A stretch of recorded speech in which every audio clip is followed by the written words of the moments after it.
યાત્રાધામ શામળાજીમાં જન્મોત્સવ ભગવાનનો ઉજવાઈ રહ્યો છે। જન્માષ્ટમીનું પર્વ છે ત્યારે ભગવાનના મંગળા દર્શન બાદ મંગળા આરતી થઈ છે।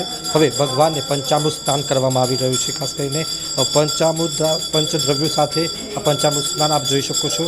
એ પ્રકારનો ભગવાનનો જન્મોત્સવ છે તેવા સાથે શણગાર કરતાં પહેલાં ભગવાનને સ્નાન કરવામાં આવી રહ્યું છે અને જગતના નાથનો જન્મોત્સવ છે ત્યારે એક ભાવ શ્રદ્ધા સાથે ભગવાનને એક આદરપૂર્વક અહીં સ્નાન કરવામાં આવી રહ્યું છે અને પંચામૃત સ્નાન સાથે આપ જોઈ શકો છો જે પ્રકારે કે જે મંદિરના જે પૂજારીઓ છે તેમના દ્વારા આ વિધિવત જે વિધિ છે એ પ્રમાણે હાલ સ્નાન કરવામાં આવી રહ્યું છે। ખાસ કરીને વાત કરવામાં આવે તો લગભગ જે ભગવાનનો જે શણગાર કરવામાં આવશે 14 કિલો જે સોનું છે ભગવાન જે અર્પણ કરવામાં આવ્યું છે તે તમામ જે શણગાર તેમને કરવામાં આવશે, 7 શણગાર કરવામાં આવશે અને વિશેષ શણગાર સાથે ભક્તો મોટી સંખ્યામાં દર્શન કરી રહ્યા છે। હાર્દિક પટેલ, ન્યૂઝ 18 ગુજરાતી, શામળાજી। તો જન્માષ્ટમીના પાવન પર્વે શામળિયાને વિશેષ સોનાનો શણગાર કરવામાં આવ્યો છે। ભગવાન શામળિયાને 4 કરોડના સોનાનો મુગટ ધરાવાયો। ભગવાનને જુદા જુદા 15 કિલો સોનાના આભૂષણોથી તેમનો શણગાર કરાયો છે। ભગવાનના જન્મોત્સવને ઉજવવા માટે ભક્તોમાં અનેરો ઉત્સાહ દેખાઈ રહ્યો છે। તો આ ભગવાનના દર્શન કે જે એમનો શણગાર કરવામાં આવ્યો છે તેના અલૌકિક દર્શન આપ ન્યૂઝ 18ના માધ્યમથી કરી શકો છો। અહીં શામળાજીનો જે શણગાર કરાયો છે સોનાથી મઢી દેવામાં આવ્યા હોય તે પ્રકારના દ્રશ્યો, જે મુગટ સોનાનો છે તે ખૂબ જ અદ્ભુત છે। આ ઉપરાંતના જે આભૂષણો છે 15 કિલો આભૂષણથી શણગાર કરાયો છે। ત્યારે અરવલ્લીમાં હાલ જન્મોત્સવને લઈને કેવા પ્રકારનો માહોલ છે, કેવા પ્રકારનો ઉત્સાહ છે ભક્તોમાં, તેને લઈને વધુ વિગત સાથે આપણી સાથે સંવાદદાતા હાર્દિક જોડાઈ ગયા છે। હાર્દિક, અરવલ્લીમાં કેવો માહોલ, ખાસ કરીને શામળાજીના દર્શન માટે ભક્તોમાં કેટલો ઉત્સાહ?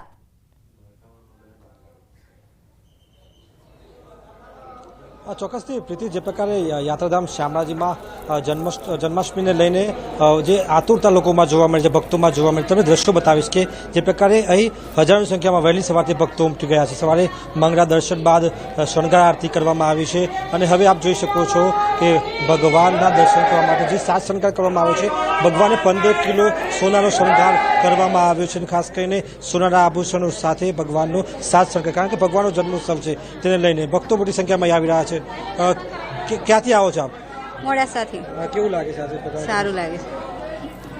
આપ ક્યાંથી આવો છો? કેવું લાગી રહ્યું છે આજે? અમદાવાદથી આવીએ છીએ। બહુ સરસ લાગી રહ્યું છે। જન્માષ્ટમીના પર્વે સરસ બધું આયોજન કરેલું છે, સારું છે। કેવું લાગી રહ્યું છે આપ? બહુ જ સરસ છે। મંદિરના દર્શન કરવાનો બહુ જ આનંદ થયો અમને। ચોક્કસથી પ્રીતિ, જે પ્રકારે ભક્તો દૂર દૂરથી આવી રહ્યા છે, અમદાવાદથી પહોંચી રહ્યા છે અને ભાવ શ્રદ્ધા સાથે મંદિરમાં દર્શન કરી રહ્યા છે અને જે પ્રકારે શણગાર આરતી થઈ છે અને શણગાર આરતી બાદ ભગવાનને 7 શણગાર કરવામાં આવ્યા છે, કારણ કે ભગવાનનો જન્મોત્સવ છે। મંદિર ટ્રસ્ટ દ્વારા વિવિધ વ્યવસ્થાઓ કરવામાં આવે છે। તમને દ્રશ્યો બતાવી પ્રીતિ કે મંદિરને શણગારી દેવામાં આવ્યું છે, કારણ કે રાત્રિના 12ના ટકોર જ્યારે જન્મોત્સવ મનાવવામાં આવશે તેના પહેલાં જે રોશનીથી તેમજ ફૂલોથી મંદિરને શણગારી દેવામાં આવ્યું છે। આપ ક્યાંથી આવો છો? કેવું હાલ લાગી રહ્યું છે? એ ભગવાનનો જન્મોત્સવ છે, કેવો ભાવ? બહુ સારો ભાવ છે। અમે મહેસાણાથી આવી રહ્યા છીએ। અમારે એકદમ સડનલી આજે વિચાર થયો કે જઈએ અને સરસ દર્શન થયા છે, બહુ મજા આવી। ખાસ કરીને જન્માષ્ટમીનો પર્વ છે, આપ જોઈ શકો છો કે શણગારવામાં આવ્યું છે। મંદિરમાં આવીને કેવો વિચાર આવી રહ્યો છે? બહુ જ શુદ્ધ, આમ પવિત્ર લાગી રહ્યું છે। બહુ પોઝિટિવ ફિલિંગ આવી રહી છે, બહુ સરસ લાગી રહ્યું છે અને સરસ સજાવવામાં આવ્યું છે। ચોક્કસથી ભક્તોનો ભાવ જોઈ શકો। બિલકુલ જી, આપ અમારી સાથે જોડાયેલા રહેજો, અપડેટ લેતા રહેશું। યાત્રાધામ શામળાજી ખાતે શ્રી કૃષ્ણ જન્મોત્સવની આજે ભવ્ય ઉજવણી થઈ રહી છે। દૂર દૂરથી ભક્તો જન્મોત્સવની ઉજવણી માટે પહોંચ્યા। તલોદ તાલુકાના નાના ચેખલા ગામના ભક્તો ધજા લઈને પહોંચ્યા। છેલ્લા 10 વર્ષથી આ ગામના ભક્તો અહીં ધજા લઈને શામળાજી આવે છે। સમગ્ર મંદિર પરિસર નંદ ઘેર નંદ ભયોના નાદ સાથે ગુંજી ઉઠ્યું હતું।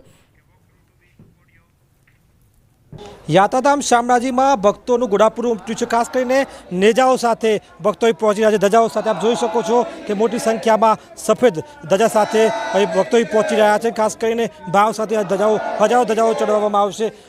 જય શામળિયાના નાદ સાથે ધજા જોઈ શકો છો। ક્યાંથી આવી રહ્યા છો? ક્યાંથી આવ્યા છો? નાના ચેખલા તાલુકો। કેટલા વર્ષથી આવો છો? અત્યારથી 1 વર્ષ થઈ ગયું। અને કેટલા લોકો આવો છો? અહીંથી 45 થી 60 જણા જેવા ખરા. આમાં જોઈ શકો છો જે પ્રકારે હજારોની સંખ્યામાં અહીં ધજાઓ ચડાવવામાં આવતી હોય છે અને એ જ પ્રકારે જે પ્રકારે વર્ષોથી ધજા ચડાવવાની જે નેમ છે તેઓ અહીં પૂરી પાડી રહ્યા છે અને ખાસ કરીને યાત્રાધામ શામળાજી મારવાડીની ગિરિમાળાઓ વચ્ચે જય શામળાના નાદ સાથે અહીં ભક્તો દર્શન કરીને ધન્ય બની રહ્યા છે. હાર્દિક પટેલ, ન્યૂઝ 18 ગુજરાતી, શામળાજી. તો અમદાવાદના ઇસ્કોન મંદિરમાં પણ જન્માષ્ટમીની ઉજવણી. ઇસ્કોન મંદિરમાં ભક્તોનું ઘોડાપુર ઉમટ્યું છે. નંદઘેર આનંદ ભયો, જય કનૈયા લાલ કી આજ નાદ ગુંજી રહ્યો છે મંદિરમાં. તો ઇસ્કોન મંદિરના દ્રશ્યો છે. અહીં આમ પણ અમદાવાદ ઇસ્કોન મંદિરમાં ભક્તોની ભીડ હોય છે, પરંતુ આજે તો ભક્તોનું ઘોડાપુર ઉમટ્યું છે, કારણ કે આજે તો જન્મોત્સવ છે. લોકોમાં ઉત્સાહ છે. ભગવાનના દર્શન કરવા માટે આજે તમામ ભક્તો, શ્રી કૃષ્ણ ભક્તો પહોંચી રહ્યા છે. તો ઇસ્કોન મંદિરમાં પણ વિશેષ શણગાર કરવામાં આવ્યો છે. કાન્હાજીને વિશેષ શણગાર કરવામાં આવ્યો છે. આ ઉપરાંત મંદિર પરિસર પણ ફૂલોથી શણગારિત કરવામાં આવ્યું છે. ખૂબ જ સુંદર દ્રશ્યો આ ઇસ્કોન મંદિરથી સામે આવી રહ્યા છે. અહીં જે મંદિરનો શણગાર છે તે વિશેષ જન્મોત્સવ આધારિત કરવામાં આવ્યો છે. ફૂલોથી મંદિરને સજાવી દેવામાં આવ્યું છે અને સવારથી જ અહીં ભક્તોની કતારો છે, લાંબી કતારો જોવા મળી અને ખૂબ મોટી સંખ્યામાં અહીં ભક્તો દર્શન કરવા માટે પહોંચી રહ્યા છે. અને ઇસ્કોન મંદિરમાં જન્મોત્સવને લઈને આમ પણ વિશેષ તૈયારીઓ કરવામાં આવતી હોય છે અને આ વર્ષે પણ એટલા જ ઉત્સાહ સાથે તૈયારીઓ કરવામાં આવી છે. મંદિર પરિસરને ખૂબ જ સુંદર રીતે શણગાર કરવામાં આવ્યો છે અને વહેલી સવારથી જ ભક્તો અહીં ભગવાનને પારણે પણ ઝુલાવી રહ્યા છે અને ભગવાનના દર્શન કરી રહ્યા છે. તો મંદિર પરિસરમાં વિશેષ વ્યવસ્થાઓ કરવામાં આવી છે. ભગવાનને પારણે ઝુલાવી શકે તેના માટેની પણ અલગ વ્યવસ્થા. દરેક ભક્ત અહીં ભગવાનને ઝૂલો ઝુલાવે છે અને તે બાદ દર્શન કરીને પ્રસ્થાન કરતા હોય છે અને તે માટેની તમામ સુરક્ષા વ્યવસ્થા પણ ઇસ્કોન મંદિરમાં ગોઠવી દેવામાં આવી છે, કારણ કે અહીં ભક્તોનું જે આ ઘોડાપુર છે તે વધતું જ જશે. દિવસ દરમિયાન આ જે સંખ્યા છે તે ભક્તોની તે વધવાની છે. તે પ્રકારની વ્યવસ્થાઓ કરવામાં આવી છે. તો હિંડોળા દર્શન માટે પણ ખૂબ મોટી સંખ્યામાં ભક્તો અહીં પહોંચ્યા છે. તો ભગવાનના હિંડોળા દર્શનની જે કતારો આપ જુઓ છો, સવારથી જ આ જ પ્રકારે જ્યારથી મંદિરના દ્વાર ખુલ્યા છે ત્યારથી જ ભક્તોની આ જ રીતે લાંબી કતારો લાગી છે. એક બાદ એક અહીં જે ભક્તોની સંખ્યા છે તે વધી રહી છે. તો ઇસ્કોન મંદિરના દ્રશ્યો છે. અમદાવાદ ખાતે આવેલું ઇસ્કોન મંદિર કે જ્યાં જન્માષ્ટમી પર્વને લઈને વિશેષ તૈયારીઓ પણ કરવામાં આવી છે. ખાસ મંદિરને ખૂબ જ સુંદર રીતે શણગાર કરવામાં આવ્યો છે. ત્યારે ઇસ્કોન મંદિરમાં હાલ કેવો પ્રકારનો માહોલ છે તેને લઈને વધુ વિગત સાથે આપણી સાથે સંવાદદાતા સંજય લાઈવ જોડાઈ ગયા છે. સંજય, કેવો પ્રકારનો માહોલ ઇસ્કોન મંદિરમાં અને કેવો શણગાર કરાયો છે?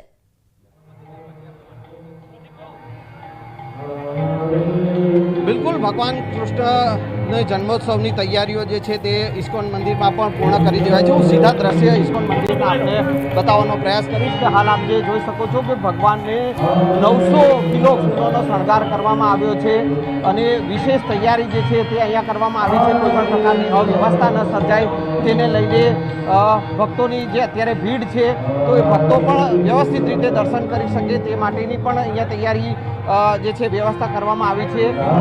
જે શણગાર કરવામાં આવ્યો છે જેમાં દેશ વિદેશથી જે ફૂલો લાવવામાં આવ્યા છે એ ફૂલોનો શણગાર જે કરવામાં આવ્યો છે અને વૃંદાવનથી જે વાઘા મંગાવવામાં આવ્યા છે ને એ વાઘા ભગવાનને પહેરાવવામાં આવ્યા છે. ભક્તો પણ જે ભગવાનને જે છે તે વિશેષ પ્રકારના પ્રસાદનો ભોગ પણ ધરાવવામાં આવ્યો છે. ભક્તો અહીંયા વહેલી સવારથી દર્શન માટે અહીંયા પહોંચ્યા છે. ભક્તો પાસેથી જાણવાનો પ્રયાસ કરીશું કેવો દર્શન માટે આવ્યા છે. દર્શન માટે આવ્યા છો, કૃષ્ણ જન્મોત્સવની તૈયારી કેવી છે અને કેવા દર્શનનો લાભ? ખૂબ જ સરસ છે. ઇસ્કોન મંદિરે અમે લોકો દર વર્ષે આવીએ છીએ દર્શન કરવા માટે અને દર વર્ષે કંઈક અલગ જોવા મળે છે. ભગવાનનો શૃંગાર, 56 ભોગ બધું જ બહુ મસ્ત છે. દર વર્ષે અલગ અલગ બહુ સરસ આયોજિત કરે છે. તમે શું કહેશો, ક્યાંથી આવો? અમે આવી રીતે ઘરેથી જ આવીએ છીએ અને દર વર્ષે ઇસ્કોન મંદિરમાં જ આવીએ છીએ કે ખબર પડે કે ઇસ્કોન મંદિર એટલે જ કૃષ્ણ, મતલબ કૃષ્ણનું નામ આવે એટલે ઇસ્કોન મંદિર જ આવે. એટલે હવે હર વર્ષે આવી રીતે ઇસ્કોન મંદિર આવીએ છીએ ભગવાનના દર્શન કરવા. સવારે આવીએ, અત્યારે સવારથી અહીંયા છીએ, અત્યારે સેવા કરીએ છીએ અને રાતે ભગવાનનો અભિષેક થશે ત્યારે બી આવશે. અહીંના વ્યવસ્થાપક જે રામવિલાસ દાસજી જે છે તેઓ આપણી પ્રેમવિલાસ દાસજી આપણી સાથે છે. તેઓ પાસેથી જાણીશું કેવા પ્રકારની તૈયારીઓ જે છે તે ભગવાન કૃષ્ણ જન્મોત્સવને લઈને ઇસ્કોન મંદિરમાં. ભગવદ્ ગીતામાં ભગવાન શ્રી કૃષ્ણ કહે છે જન્મ કર્મ ચ મે નિત્યમ એવમ યો વ્યક્તિ તત્વતઃ તત્વા દેહમ પુનર્જન્મ નૈતિ મામેતિ સો અર્જુન. તો ભગવાનનો જે જન્મ છે એ દિવ્ય છે. આપણા જેવો જન્મ નથી સાધારણ. ભગવાનનો જન્મ અને કર્મ બંને દિવ્ય હોય છે. સાધારણતઃ આપણે કહીએ જન્માષ્ટમી તો ભગવાનનો આ આવિર્ભાવ છે. ભગવાન પ્રકટ અને અપ્રકટ સૂર્યની જેમ થાય. જેમ સૂર્ય આવે અને અસ્ત થાય એવી રીતે ભગવાન બી એમની લીલા સમાપ્ત કરી અને એના નિત્યધામમાં જતા રહે છે. તો આ વર્ષે જન્માષ્ટમીમાં દર વખતની જેમ અમે લોકો 1.25 લાખથી 1.5 લાખ શ્રદ્ધાળુઓને એક્સપેક્ટ કરી રહ્યા છીએ દર્શન કરશે અને વિશેષ વ્યવસ્થા કરી છે અમે લોકો. અહીંયા 5 અલગ અલગ લાઇન છે. ક્રાઉડ કંટ્રોલ એકદમ પરફેક્ટલી થઈ રહ્યો છે જેથી કરીને લોકો સરસ રીતે દર્શન કરી શકે. પાર્કિંગની સુવિધા ઉપલબ્ધ છે. 2-3 અલગ અલગ જગ્યાએ પાર્કિંગ વિશાળ રૂપમાં ઉપલબ્ધ છે અને તમે જોશો અહીંયા ભગવાનના જે વસ્ત્ર છે એ વૃંદાવનથી બનાવવામાં આવે છે. 3 મહિના માટે એને તૈયારી થઈ હતી. 50 જેટલા ભક્તો એનો બનાવ્યો છે. એની એટલી તૈયારી થઈ છે અને ભગવાનના જે ફૂલ જે છે એ બહારથી આવ્યા છે. ઓસ્ટ્રેલિયા, થાઈલેન્ડ, આફ્રિકા, સિંગાપુર આવી જગ્યાએથી અમે વિશેષ કરીને બધા ભગવાન માટે ફૂલો લાવ્યા છે. એટલે દર વર્ષે મુખ્યમંત્રી જે છે તે અહીંયા દર્શન માટે આવતા હોય છે. આ વખતે કઈ રીતની વ્યવસ્થા, મુખ્યમંત્રી પણ જો દર્શન માટે આવે તો અહીંયા કઈ રીતની વ્યવસ્થા છે? સો અમારે આખી એક ટીમ છે જે બ્યુરોક્રેટ છે, ડિપ્લોમેટ છે, એ લોકોને કોર્ડિનેટ કરે છે. તો એના માટે અમારી એક ડેડિકેટેડ ટીમ છે. તો જેવી રીતે એમની જોડે કન્ફર્મેશન આવે છે એવી રીતે અમે વ્યવસ્થા કરીએ છીએ જેથી કરીને શ્રદ્ધાળુઓને, દર્શનાર્થીઓને બી મુશ્કેલી ના થાય અને એમને પણ પૂરતું સિક્યોરિટી રીઝન્સ સચવાય એ રીતે અમે બહુ સરસ રીતે વ્યવસ્થા કરીએ છીએ. જી સંજય, જન્મોત્સવ થાય ત્યારે કયા પ્રકારની બિલકુલ પૂજા અને સંજય, આપ જોડાયેલા રહેજો, આપનાથી અપડેટ લેતા રહેશું. તો અમદાવાદના જગન્નાથ મંદિરમાં પણ આ જ પ્રકારના દ્રશ્યો સામે આવ્યા છે. તો સીધા ત્યાં જઈશું. જગન્નાથ મંદિર કે જ્યાં જન્માષ્ટમીની ઉજવણી થઈ રહી છે. સવારથી જ ભગવાનના દર્શન માટે ભક્તોની ભીડ છે. જે કંઈ જન્મોત્સવ માટેની તમામ પ્રકારની તૈયારીઓ કરી દેવામાં આવી છે. તો જગન્નાથ મંદિરના દ્રશ્યો કે જ્યાંથી સંવાદદાતા વિભુ આપણી સાથે લાઈવ જોડાઈ ગયા છે. વિભુ, જગન્નાથ મંદિરમાં કેવા પ્રકારની તૈયારીઓ, કેવો ઉત્સાહ છે?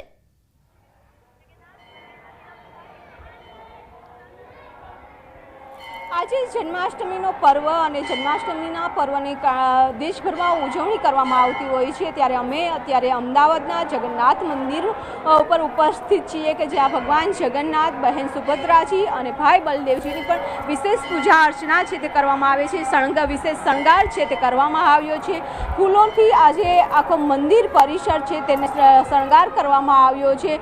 ભગવાન શ્રી કૃષ્ણનો જ્યારે જન્મોત્સવ ઉજવવામાં આવી રહ્યો છે. રાત્રે 12 કલાકે ઉજવણી છે તે કરવામાં આવશે અને તેની પણ તૈયારીઓ ચાલી રહી છે કે ભગવાનનો જ્યારે જન્મોત્સવ થાય છે ત્યારે ભગવાન કૃષ્ણને કાનાને અભિષેક કરવામાં આવતો હોય છે અને ત્યારબાદ ભગવાનને પારણે ઝુલાવવામાં આવતા હોય છે. ત્યારે પારણું પણ વિશેષ શણગાર કરવામાં આવશે કે જ્યાં ચાંદીનું પારણું હશે, સાથે જ ફૂલોનો શણગાર છે તે કરવામાં આવશે. આજે જે જન્માષ્ટમીનો મહોત્સવ છે અને જન્માષ્ટમીના મહોત્સવમાં પણ વહેલી સવારથી જ ભક્તો પણ દર્શન કરવા આવી રહ્યા છે. વહેલી સવારથી ભક્તો છે તે આજે દરેક મંદિરોમાં છે તે દર્શન કરી અને તેમની શરૂઆત કરતા હોય છે.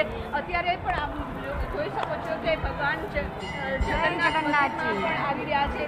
જય જગન્નાથજી, ભગવાન જગન્નાથજીના દર્શન કરવા આવી રહ્યા છો. બહુ સરસ ચાકી છે, બહુ પસંદ આવી અમને. મારી હુંડી સ્વીકારો મહારાજ રે શામળા ગીરધારી, મારી હુંડી સાંભળી અને હાથ રે શામળા ગીરધારી, મને તારો એકે આધાર રે શામળા ગીરધારી, મારી હુંડી સ્વીકારો મહારાજ રે શામળા ગીરધારી. ક્યાંથી જી વિભુ? અમે અહીંયા શાહીબાગથી આવ્યા છીએ. શાહીબાગ ગ્રીન માંથી આવ્યા છો.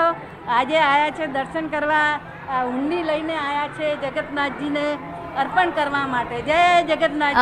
જી વિભુ, જોડાયેલા રહેજો, આપનાથી અપડેટ લેતા રહેશું.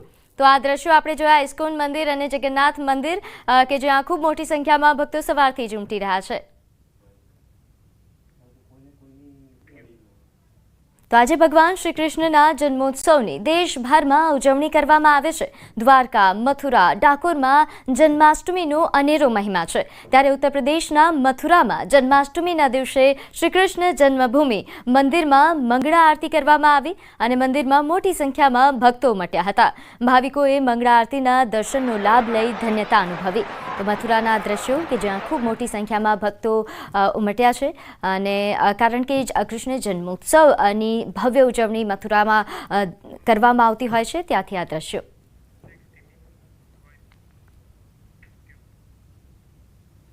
જન્માષ્ટમીની મધ્યરાત્રિએ દ્વારકા, ડાકોર અને શ્રીનાથજીમાં ભગવાન શ્રી કૃષ્ણનો જન્મોત્સવ ખૂબ જ ધામધૂમથી મનાવવામાં આવે છે. ત્યારે શક્તિપીઠ અંબાજીમાં પણ જન્માષ્ટમીની પૂર્વ રાત્રિએ જ રાત્રિના 12 નાટકોએ ભગવાન શ્રી કૃષ્ણનો જન્મોત્સવ મનાવવામાં આવ્યો હતો, જ્યાં મેઘરાજાએ પણ ભગવાન શ્રી કૃષ્ણના જન્મોત્સવના વધામણા કર્યા. અંબાજી મંદિરમાં આજે રાત્રિના 12 કલાકે ભગવાન શ્રી કૃષ્ણનો જન્મોત્સવ મનાવવામાં આવશે. ચાંદીના પાલનામાં અહીં તેમને ઝુલાવવામાં પણ આવ્યા. આગલા દિવસે જન્મ થાય છે અને બીજે દિવસે મહોત્સવ કરવામાં આવે છે. કૃષ્ણ જન્મના દિવસે રાત્રે માતાજીની 12 વાગે રાત્રિ પૂજા અને આરતી પૂરી થાય છે. માતાજીને ભગવાનને માખણ, મિશ્રી, પંજાજી વગેરે અને પૂરો થાળ માતાજીને ધરાવવામાં